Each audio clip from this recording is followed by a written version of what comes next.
All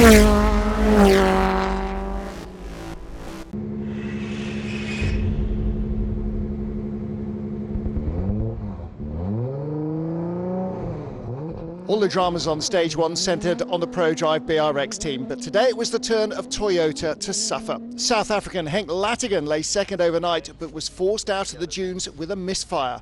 Rather than struggle through the rest of the stage, he elected to take the road back to the bivouac for repairs.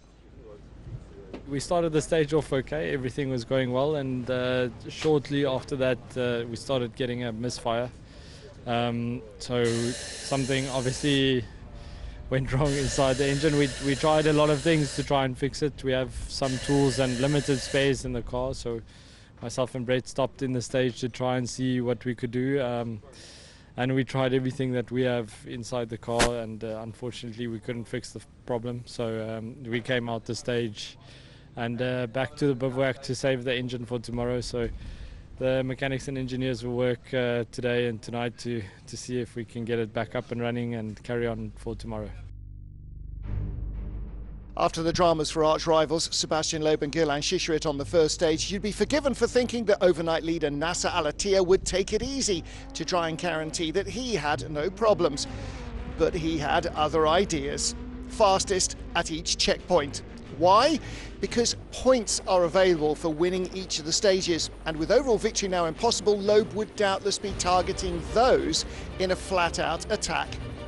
The end result?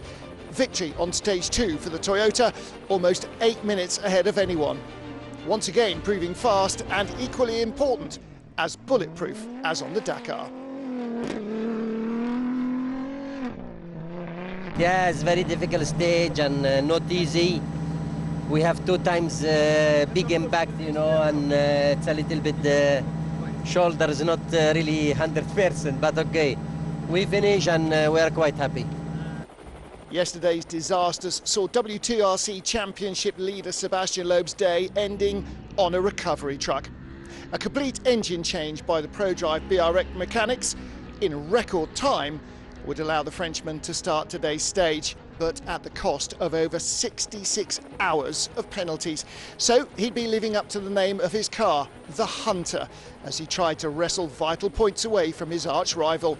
But despite a string of wins in similar, though cooler conditions on the Dakar, Loeb simply didn't have the pace of Al-Attiyah, meaning the biggest amounts of bonus points for the stage win eluded him today, going instead to his championship rival.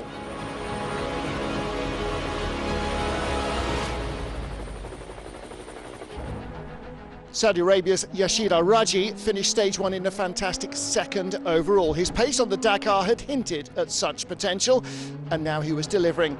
But on the technical dunes of the Abu Dhabi Desert Challenge, it's all too easy to give time away. Al-Raji again paced himself perfectly. Loeb may have been faster over the stage, but the Overdrive Racing Toyota driver's battle isn't with the Frenchman, it's with his own pursuers, and he managed to open up the gap on them today. A job well done so far.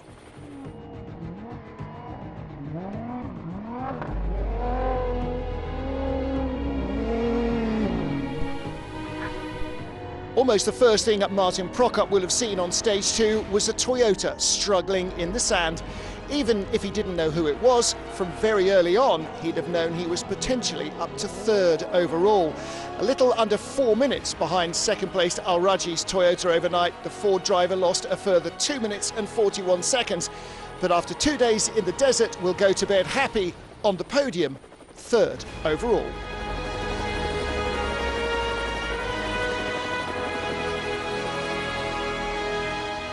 Day 1 saw Denis Krotov finish in 6th place, just 31 seconds behind the Toyota of Joan Cruz Jacopini. And when the Argentine hit problems, it was always going to benefit the Mini driver. The 44-year-old, eager to perform well after a disappointing Dakar, was 4th fastest today and 4th overall. Jacopini went to bed last night on the podium in 3rd, but whatever dreams he may have had turned into nightmares. 7th fastest on the stage, he lost 24 minutes to winner Al-Attiyah, dropping from 3rd to 6th overall at the end of day 2. With 2 wins on the stages, Nasser Al-Attiyah continues to lead as his rivals hit trouble. WTRC contender Martin Prokop had a strong day moving up to 3rd. So let's learn a little more about the Czech driver.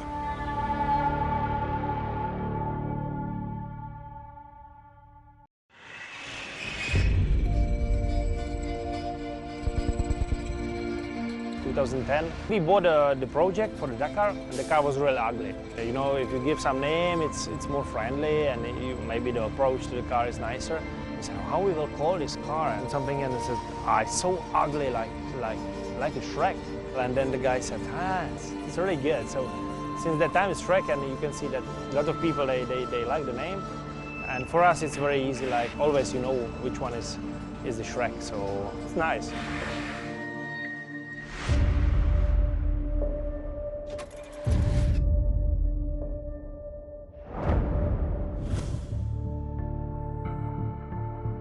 I started like my dunes driving here when I was training with a normal standard car before first Dakar. And I was really struggling with the sand driving. I was not able to make it. So really I changed my approach, and in the end went on in 2018, and last year 2022 we were 2nd. So really massive results for us. Very happy to be here because there are a lot of other races, very challenging, very difficult, because cross country is always challenging. But Abu Dhabi is a special one. And here you have to think. Sometimes you have to stop and think where to go. Or if it's not going well, you can't keep your straight line.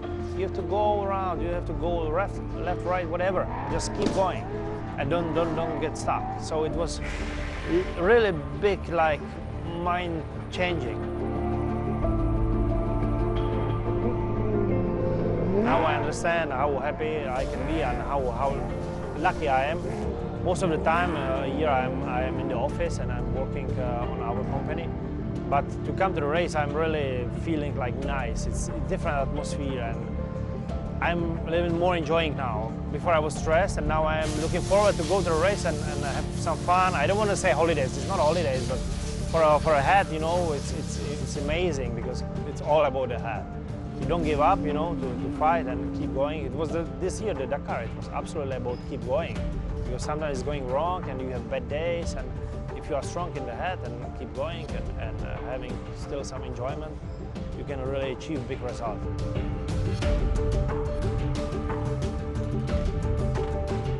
I guess that Sepp and Nasser, they will try to fight like usually, and we will see what we can make behind, and if there is some chance for us, because it's long, it's 1 week, it's not 2 days, so really there is a chance for everybody to show up.